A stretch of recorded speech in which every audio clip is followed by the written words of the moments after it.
It's the Andy and Dave Daily right here on the Muskegon channel. I am Andy O'Reilly. Dave Cackley is over yonder. What is it, Thursday? Yes. Wow, Thursday. Getting closer. I'm going to go ahead and lead things off here because I'm going to take a look at the weather and tell you, look at that, Dave. Sunshine everywhere you look today. Wow. It's beautiful. Gorgeous day, man. Can't get enough of the sunshine, and I personally am excited about the whole deal. I am. That's all I have to say about that at the moment. Okay. Thank you. So what you're saying then, if I don't want to put words in your mouth. Don't do that. Mr. O'Reilly, what you're saying is you've got a bias against clouds. Why? No, why the hate? Why the hate against clouds? No What's hatred. your problem with the typical weather here in Muskegon? Why? I don't understand the bigotry against clouds. See, you're reading into it a little too far.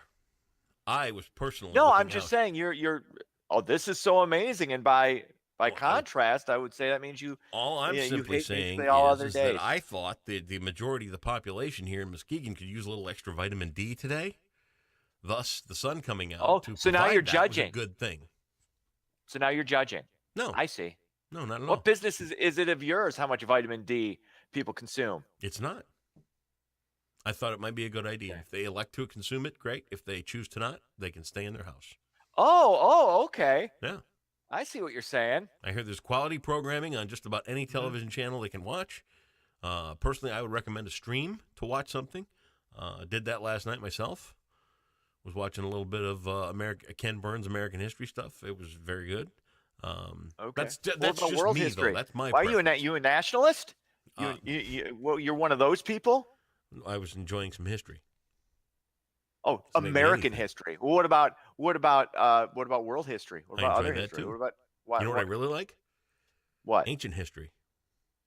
Oh, of course, because you don't like prehistoric things. I like things that we don't even know about.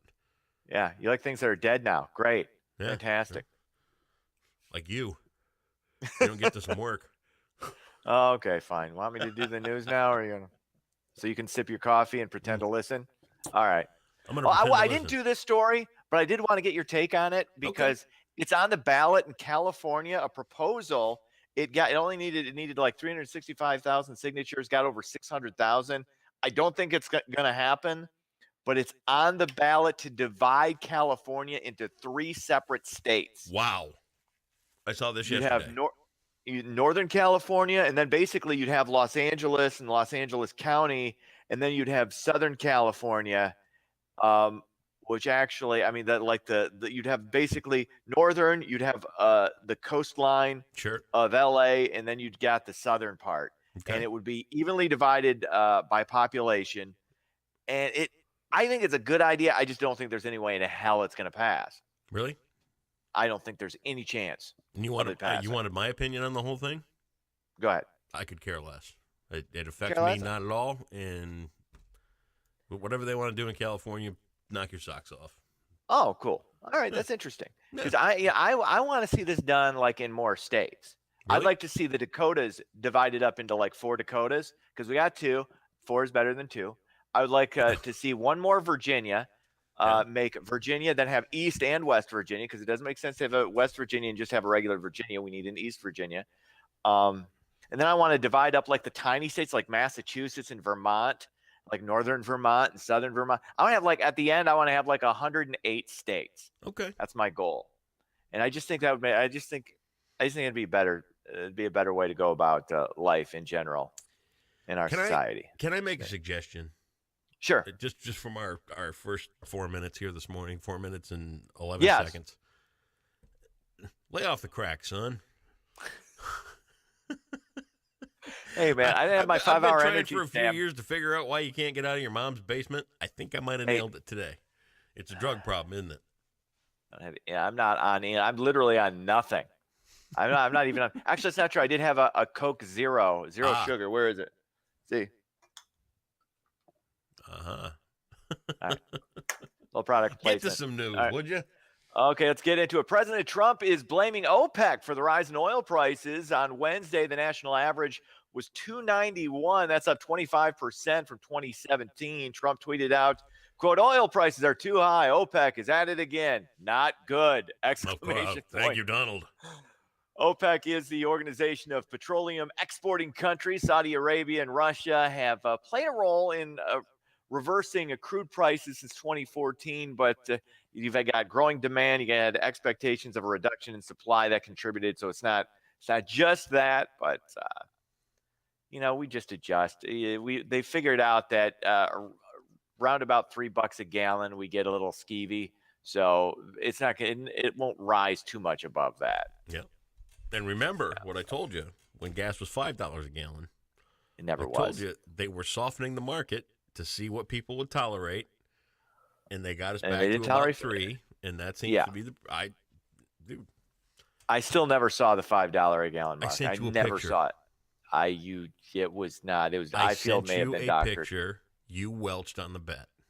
There was no welching. You're calling me a Welchman, and I resent it. I have nothing against the Welch. That you welched. Welchers. You welched. But that is not I. Pick and pack on Henry Street. It was 509. I took a picture. You welched. I think you're wrong. You welched. I think you're wrong. I think that was a miss. That was a misnumber. Okay. Misnumber. All right. I've been saying it for years now. It's documented. People are getting progressively dumber. Researchers in Norway have discovered IQ scores have been in steady decline since those who were born in 1975. Now, those born between 1962 and 1975, there was actually a 3% increase. Since 1975, though, dropping. Plummet. Big time. Most believe the change is not genetic, but due to environmental factors such as media, nutrition, reading less, and being online more. I do think there's something to the nutrition thing. Well, because we all consume way too much sugar. And the online thing, there's no question. People got to get off their phones and get off social media. I heard a great explanation on this, and it stands to reason. I was watching a documentary on Netflix or something the other night, and they were talking about how wisdom has been replaced by information, which has in turn is going to be replaced by data. Mm-hmm. So that's the decline pattern that we're seeing here. And those who can retain some wisdom and life experience and things like that, those are going to be the ones that are going to be considered the ultimately smart people. Younger people right now, they rely on the information that they pull in from the internet really quick.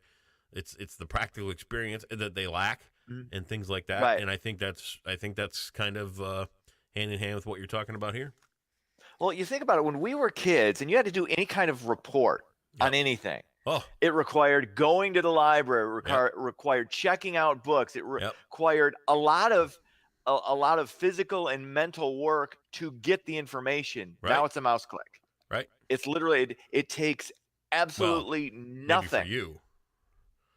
Where I grew up, we had encyclopedias in the house. See. Oh, so that's right. Okay, we know that you come from a family likely to sell Rainbow vacuum cleaners.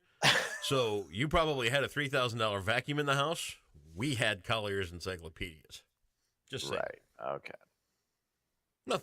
There's nothing wrong with that. Yeah, people need vacuums too. But take them 10 years to pay Hey, the guy in Sand Lake was really happy with his, and I had a nice check. That's all I'm going to say.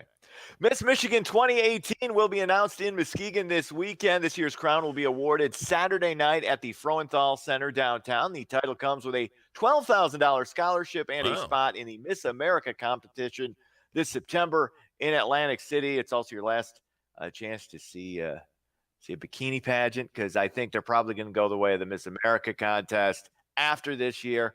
Amazing, though. This has been going on in Muskegon since 1951. Oh, yeah. Big deal. Miss Michigan's been crowned since 1951. Fact, I've had over the years, since this thing's been going on, I've had occasion to meet two standing Miss Americas in Muskegon over the years. Yeah. Wow. I know, crazy, right? You. Yeah. It's amazing. It's been cool. I'm impressed. Color me impressed. Sure. Sports. Boston. Wait, no, that's the wrong one. No, way to go. Where the hell did I? Oh, where did my sports go? Oh, I got it. It's over here's here. Another one. Lack of preparedness. No, I was prepared. I just had it misplaced. Tigers beat the Twins 5-2. Cubs lose. They get blanked by Milwaukee 1-0. That's sports. I guess the World Cup starts, but nobody cares. Okay. Go enjoy your Thursday. See ya.